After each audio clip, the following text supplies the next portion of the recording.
Somewhere in this marketing plan, there's a number that looks perfect, but is completely made up. We are building that plan with AI for a small skincare brand called Plumly. In part 1, we chose who it's for and what it stands for. Now, we hand it to AI to build the budget, and that's exactly where the made-up number is waiting. It's the same kind of mistake that once cost Google $100 billion when its AI, Bard, got one fact about a space telescope wrong. So let's build the budget and catch that number before it costs us. With the plan starting to come together, the next question is where you show up. With only $40,000 a month and a first-time buyer to reach, there's one rule to accept. You can't be on 8 different platforms and do any of them properly.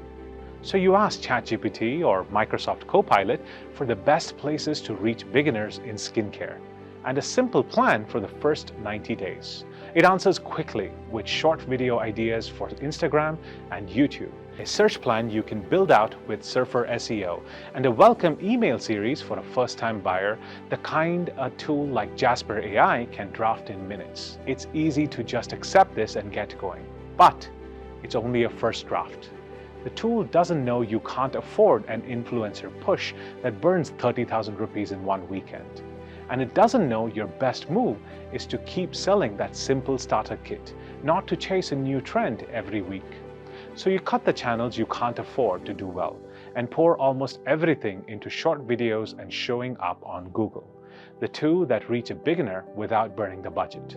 Which brings us to the step almost everyone dreads and the exact spot where the tool is most likely to hand you a confident, made-up number.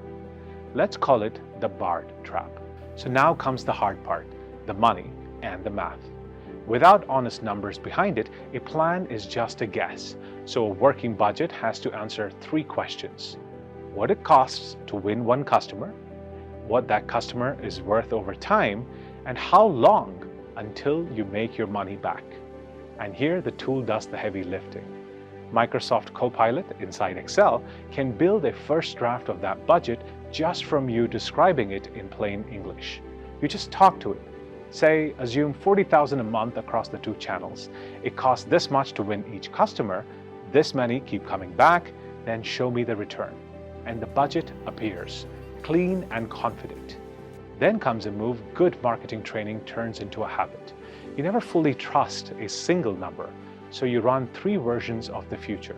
A best case where the ads take off, a realistic base case, and a worst case where customers cost more and buy less. The tool can build all 3 in seconds. And now you're not betting on one hopeful number. You can see how much can go wrong and still be fine. And here, at last, the Bard trap shows up in full, hidden inside the one number the whole plan leans on. Because that whole model, all 3 cases and the final return comes down to that number, the cost to win a single customer. Say the tool quietly assumes that cost is 180 rupees. It looks precise, it looks researched, exactly the kind of number you would never stop to question. But where did that 180 come from if you never gave it a campaign to learn from? The tool filled the gap with a number that sounded about right, exactly what Bard did with the telescope. So compare the 2 for yourself. A true cost of 400 to 600 rupees to win each first-time buyer changes the whole story. At 180 rupees, your 40,000 wins you over 200 customers a month, and the plan pays for itself within 3 months. At 500, the same money wins you just 80, and payback slides from 3 months to somewhere you might never reach. Notice the plan isn't wrong because the maths failed. It's wrong because the single number holding the whole thing up was made up, and nobody stopped to check it. A model is only as honest as the assumptions you feed it, and only you can say whether it truly costs that much to win a nervous first-timer in a smaller town. Hand those assumptions to a machine without checking them, and you're making Google's mistake all over again, just with a spreadsheet instead of a telescope.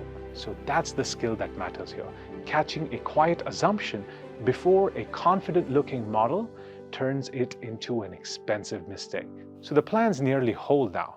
There's one piece left, the piece no tool will ever do for you. So here's that last piece.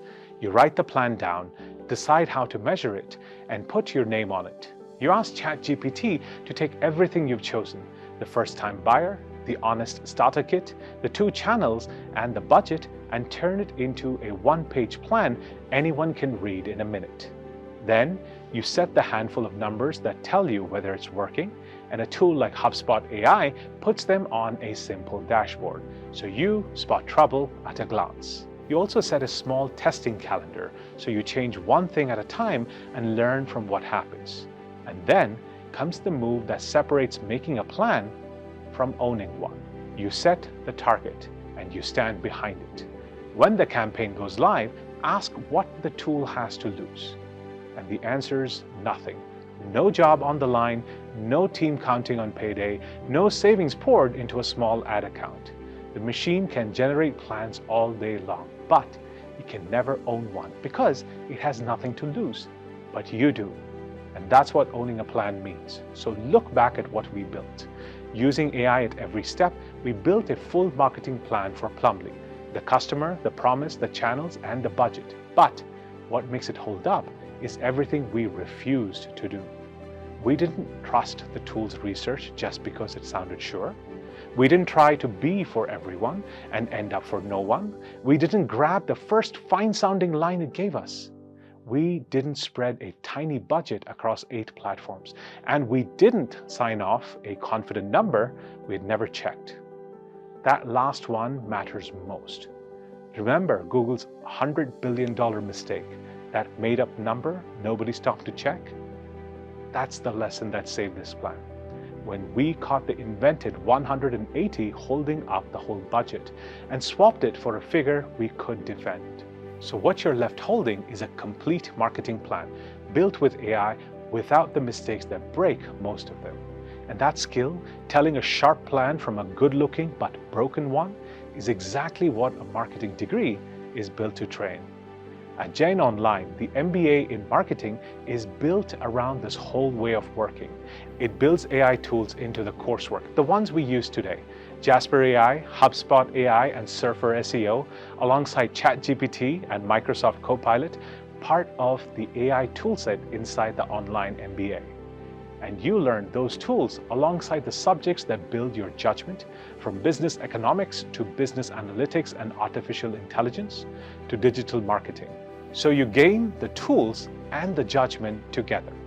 The degree is from JAIN, a deemed to be university with a NAC A++ grade, a score of 3.71 out of 4, and it's UGC entitled, with a career acceleration program for your resume, profile, and interview skills. The details are in the description.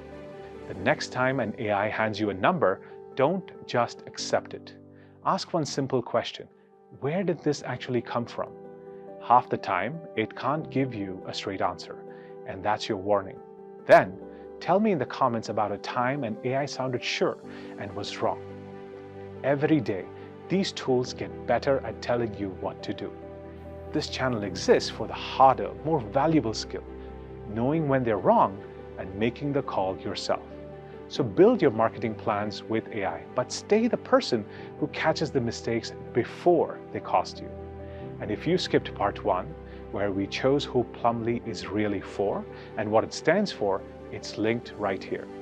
Start there, and everything in this plan clicks into place. And if that sounds like your thing, hit subscribe.